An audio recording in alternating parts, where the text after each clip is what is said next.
At the family reunion, my name tagged, second after Michael. Mom blinked at my brother and said, only one golden child in this family. She gave my brother a vintage car and handed me a toolbox. Start fixing your life, she smirked. 2 days later I was promoted to CEO.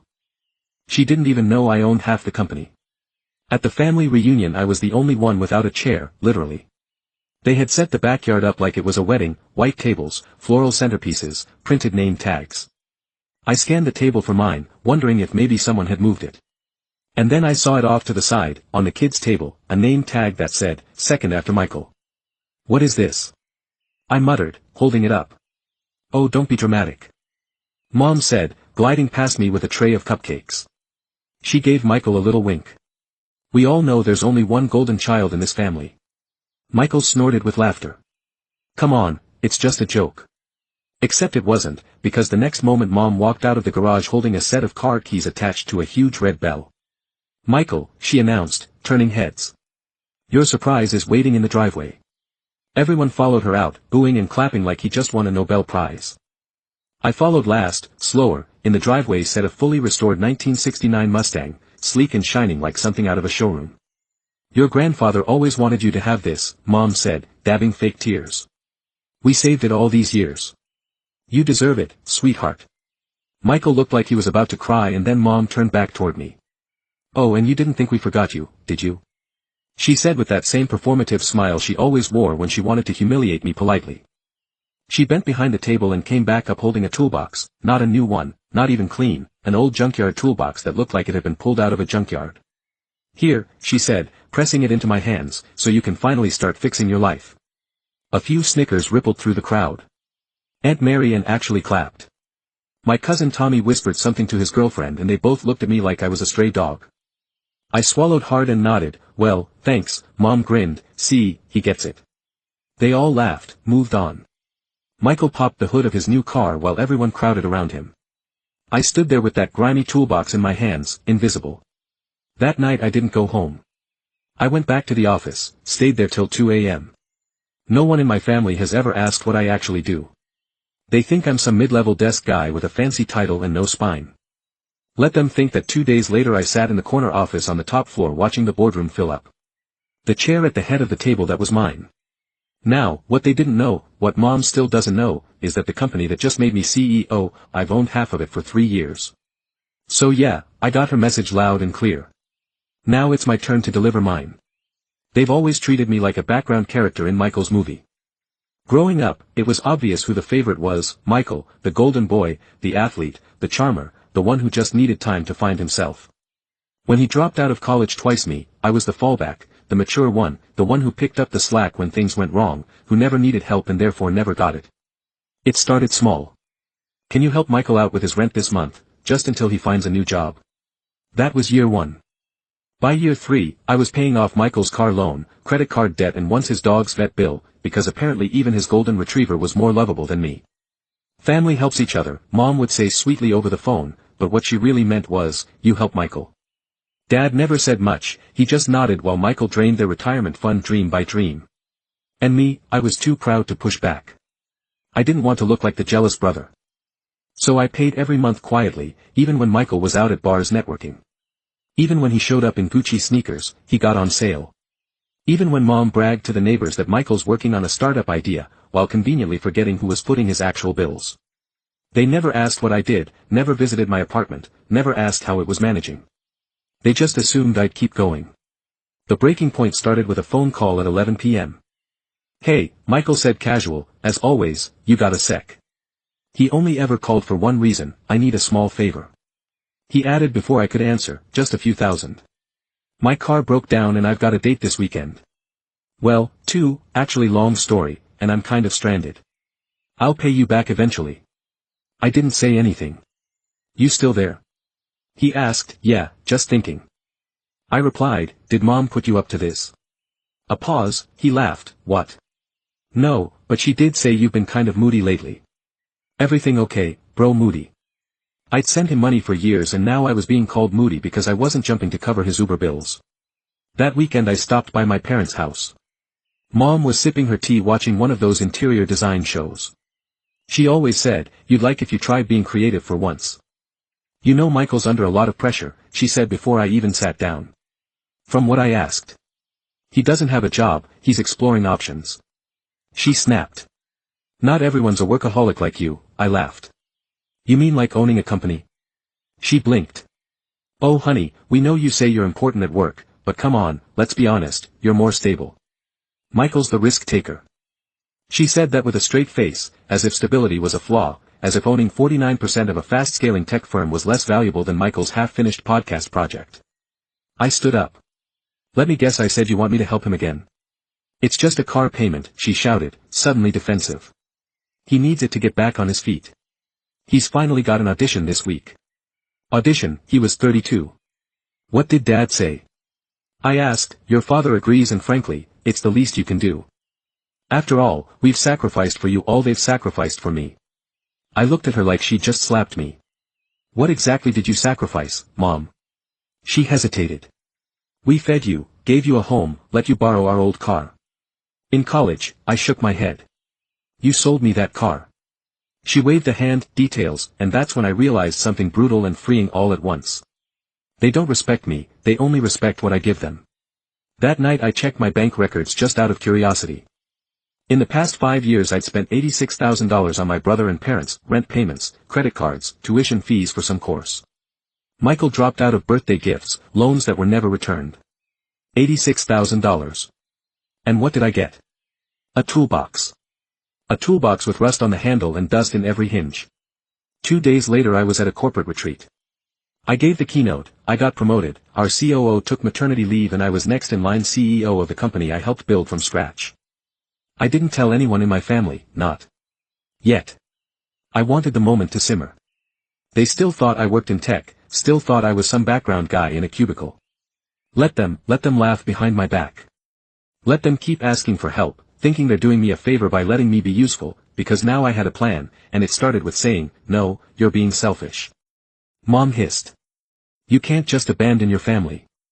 I stared at her across the dinner table, fork frozen halfway to my mouth. It was a casual Sunday dinner, roast chicken, mashed potatoes, green beans, but the air was loaded. I knew this moment would come. Michael sat across from me, arms crossed, playing the victim like he always did. Dad kept his eyes locked on his plate. Mom, she looked like she'd been rehearsing this speech in the mirror all week. I had just told them I wouldn't be helping anymore. No more loans, no more emergency car payments, no more paying Michael's rent because he blew his last paycheck on sneakers and networking drinks. And they didn't take it well. You owe us, Mom said, as if repeating it would make it true. We raised you, we supported you, and Michael's going through a tough time. He's been going through a tough time for 10 years. I said calmly, at what point does he grow up? Michael scoffed, you act like you're so much better. I looked straight at him. I am. He slammed his hand on the table. You selfish guy, you're broke. I said coldly, because you refuse to work a real job. You think you're entitled to other people's money just because you're Mom's favorite. Don't talk to your brother like that. Mom shouted, standing up. Now he's struggling, he's spoiled. I snapped, and you made him that way. Her face flushed. We gave you everything. No, I said, standing to, you gave him everything. You gave me guilt, expectations, and bills. Dad finally looked up. Let's all calm down. No, let's not. I interrupted. You want to talk about fairness? Let's do math. I pulled a piece of paper from my coat pocket and tossed it on the table. My voice didn't shake, my hands didn't tremble. I'd practiced this moment in my head 100 times. That's a list of every transfer, payment, and bailout I've made for this family in the last 5 years. The total is just over $86,000. They stared at it like it was written in another language. Rent, groceries, school debt, car repairs, credit cards, Michael's stupid online business courses, every single one of them paid. By me. Michael's jaw tightened. So what? You're rich now. That's nothing to you. It's everything I said, because while you were blowing through money like it grows on trees, I was building something real. He laughed. What, your little coding job? I leaned and locked eyes with him and smiled. I'm CEO now. He stopped. What? Mom whispered. I run the company. The one you all think is just a boring tech thing. I own half of it, and last week we closed a funding round that puts our valuation at $40 million. Silence. Michael blinked. You're lying. Google it. I said, look up the leadership page. My name's their first line. Mom sat back down slowly, like her knees had buckled.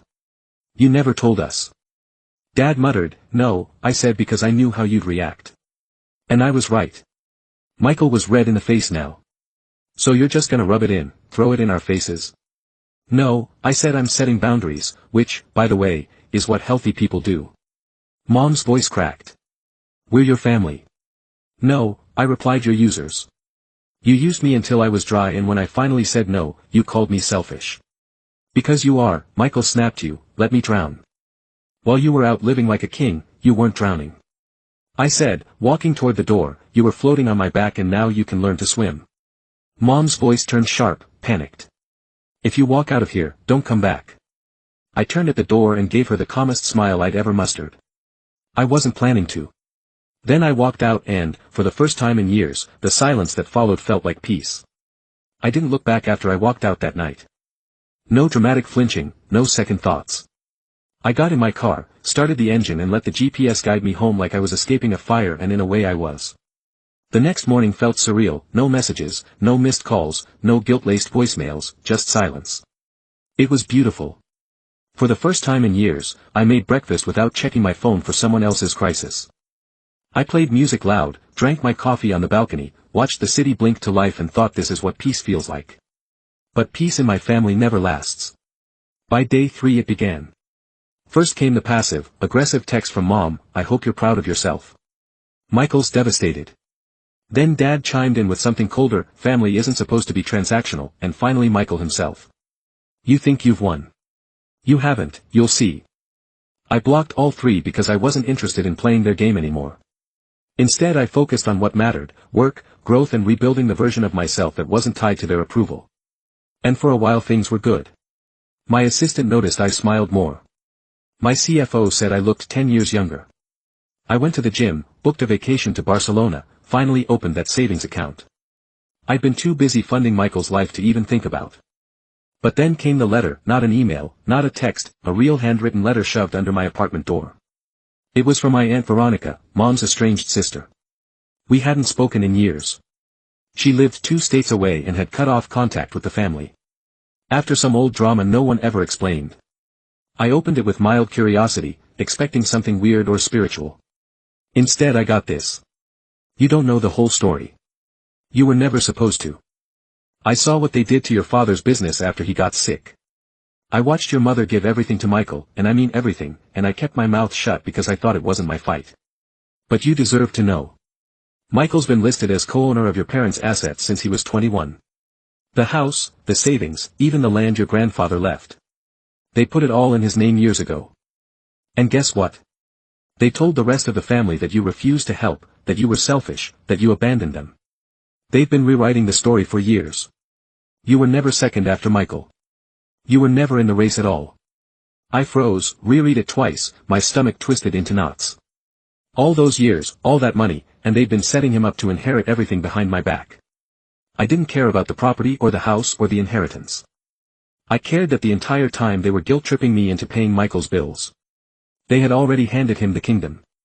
I was financing a prince with a crown I never knew existed. I called my lawyer and just like that it all unraveled.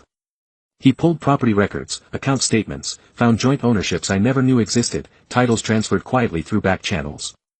Michael was technically a co-owner on 3 properties and had access to a family trust worth over $400,000. Money they told me didn't exist broke. They said hard times. They said, help your brother out. They said it was a scam, a long, slow, perfectly orchestrated con. I sat in my office that night looking out at the skyline, feeling hollow. It wasn't just betrayal, it was systemic, built into the family structure, brick by brick, lie by lie. And then came the phone call. I never expected Michael. I don't know why I answered, maybe because I wanted to hear him squirm. Hey, he said. His voice was flat. No arrogance, no swagger. I didn't speak. I know about the letter. He finally said Aunt Veronica showed her true colors. Huh, I know about the trust, I replied, the properties, the fake broke act, all of it. He sighed, look, it's not what you think, it's exactly what I think. I snapped, you, let me pay your bills while you sat on a 6-figure cushion because they made me. He blurted. Okay. They said it was the only way I'd ever succeed. They said you were going to leave anyway, that you never cared about the family. And you believe that? I asked. He didn't answer. I laughed cold and sharp. You know what's funny? I kept giving, even when I knew you were lying, because I didn't want to believe my own family would sell me out. He tried again. What do you want me to say? I don't want an apology, I said. I want you to remember this moment. He was silent because one day I said, when that trust runs dry and the empire crumbles, I won't be around to pick up the pieces. Then I hung up. But that wasn't the twist. The real shock came 3 days later when I got a call from an unknown number. It was Brian, my childhood best friend, dude. He said, panting into the phone, did you see the news? I pulled up the local paper, headline Family Trust. Under IRS investigation, fraudulent activity alleged. Turns out Michael had dipped into the trust illegally, forged a few forms to accelerate access. Someone filed the tip anonymously, not me, not Aunt Veronica, someone else. They froze the assets. Michael's accounts were locked, the properties placed under audit, and just like that the prince lost his crown. I smiled, because sometimes you don't need revenge. The truth does it for you. I used to think walking away from family meant failure. Now I know it's freedom. The day the IRS froze the family trust, I got exactly 0 calls from my parents, not to explain, not to apologize, not even to deny it. They just went silent. Michael, on the other hand, blew up my phone. 32 missed calls in 2 days, voicemails that range from furious to pitiful. You ruined my life. Please just talk to mom and dad. Help us fix this. Fine, be that way, but don't come crawling back when you're lonely. I laughed out loud at that one crawling back. They gutted me for years, called me selfish, lazy, dramatic, while they bled me dry and crowned my brother as heir to an empire I never even knew existed. And now I was supposed to crawl back. Let them deal with it on their own mess. They built my life, on the other hand, had never been better. I moved into a penthouse apartment downtown with floor-to-ceiling windows and silence, so rich it felt like luxury. I slept better, worked harder, spoke louder. I'd stopped flinching when people said family, and I started building something new, real relationships, colleagues who respected me, friends who didn't keep score, and, for the first time since childhood, a life that wasn't lived in the shadow of Michael's golden glow. But the universe wasn't done with me yet. One evening I got an email. The subject line, you don't know me, but I owe you everything. It was from a woman named Claire. I didn't recognize the name, but her first line made me sit up. I'm Michael's ex. She explained everything, how they dated in secret for 2 years before Michael ghosted her the moment he got access to the trust. How he'd borrowed money from her, used her name to rent a place and destroyed her credit. How he lied about working for my company, said he was in executive strategy at our firm.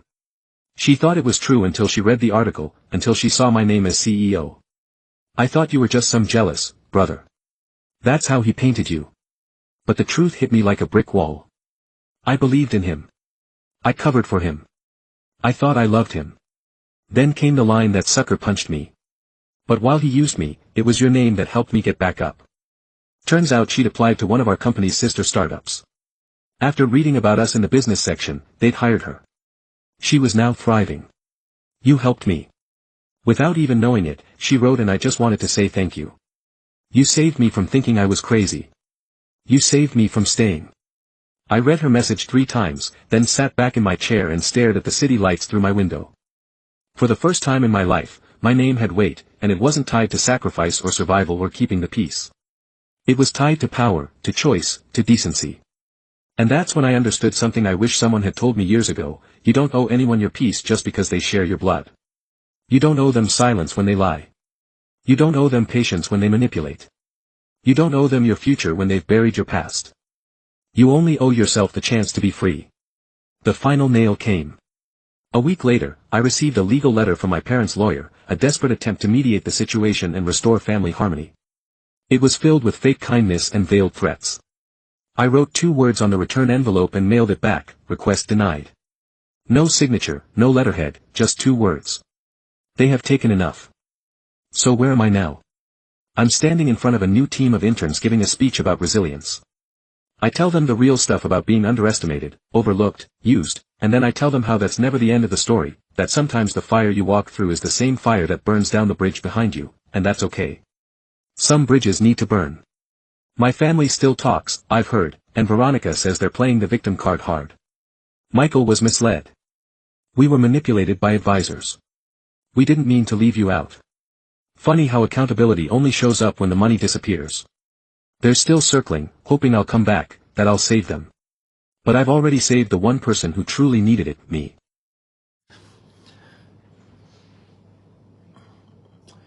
Good morning， 早安，妈妈们。借我你那个麦试下。